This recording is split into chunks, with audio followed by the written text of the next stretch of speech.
So today, Bitcoin's looking good once again. And I'm here to say many feel like Bitcoin is going to hit 100,000 by 2024. And more people are turning to Bitcoin. So that's why prominent executives, these are all big executives, predict Bitcoin could surpass 100,000 in 2024. It's not really a bold prediction anymore. People may make fun of my thumbnails when I put 100,000 or 180,000 or whatever in the thumbnail, but these are from prominent executives or financial analysts or economists that are now all making the same kind of prediction. They know what's up. They know Bitcoin is the only asset that we have that's disinflationary, that's become more scarce every single year, and more people and companies and institutions are jumping in. I mean, it's as simple as supply and demand. Demand keeps on dropping. No, supply keeps on dropping. Demand keeps going up. It's that simple. So in 2024, I've referred to it as the quadfecta year for Bitcoin. There will be so much going on. Can Bitcoin hit 100,000 in 2024? Yes.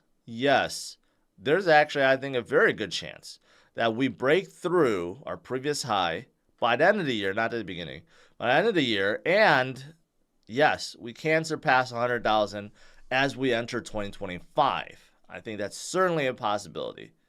Okay, what is the quadfecta? Well, you have spot ETFs coming, not only for Bitcoin, but also for Ethereum now. Think about it, Bitcoin and Ethereum ETFs, spot ETFs.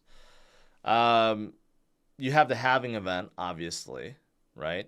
You have rate cuts, yes, that will happen in 2024, not only in the US, but in Europe too and around the world.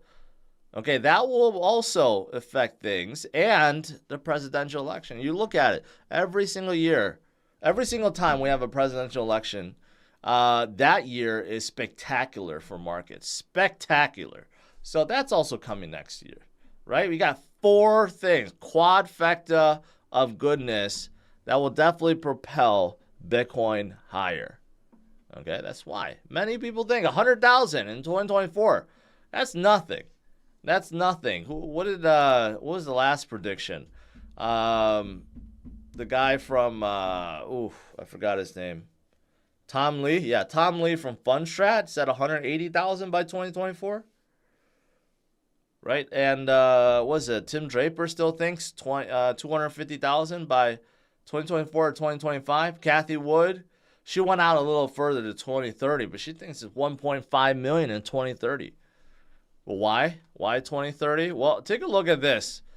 This is a pretty good look at the halving event and the many that will follow next year's.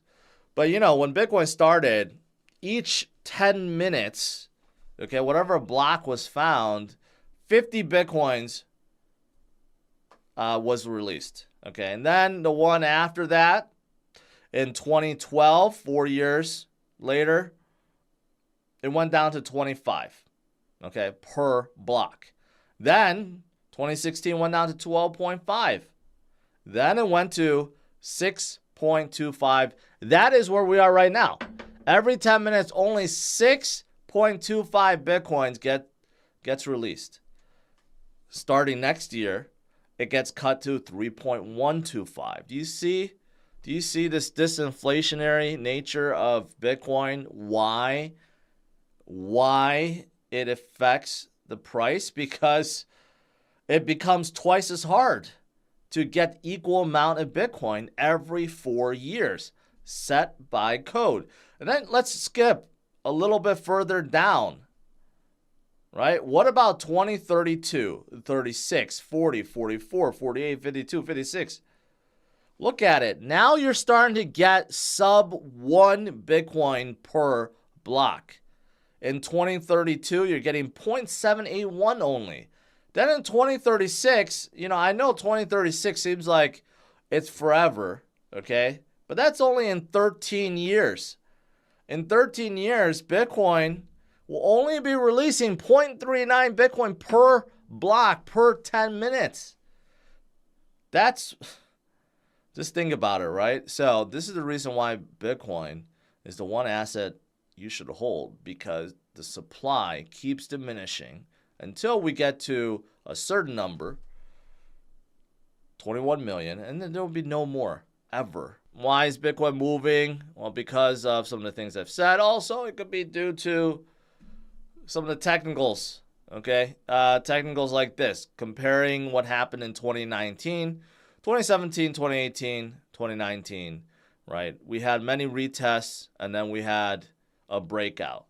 So, are we seeing something similar right now? I mean, you can make an argument, more retests now than before, right?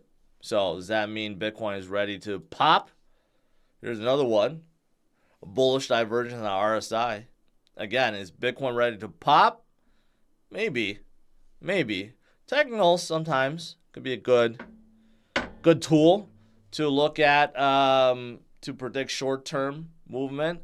But long-term, we don't need no technicals. We know, I just explained, Bitcoins will go higher because demand is outperform supply, I guess. Demand is going to keep on going upwards while supply keeps going downwards. And here's an on-chain value map, and you can see all the peaks and all the bottoms of Bitcoin over the years, right? And this basically measures if Bitcoin's overvalued or undervalued. And right now, we're not in heavy or extreme undervalue, but we're definitely there, undervalued. We're not even at fair value, and we're nowhere close to heavy overvalued, right? And this next time when we go up to 200,000-ish, right, then we'll be into overvalued, but we're nowhere close to that right now. Record number of views for Bitcoin on Wikipedia. So that's interesting. You know, I used to show things like Google searches, right? And seeing, you know, during certain periods you could see searches for Bitcoin go up. This is for Wikipedia, which is weird. But again, it makes a whole lot of sense. More and more people are starting to get educated on Bitcoin because they're tired of inflation. They're tired of central banks. They're tired of all the shenanigans.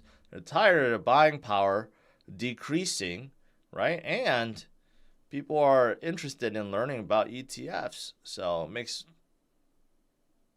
sense that a lot of people are searching for Bitcoin these days.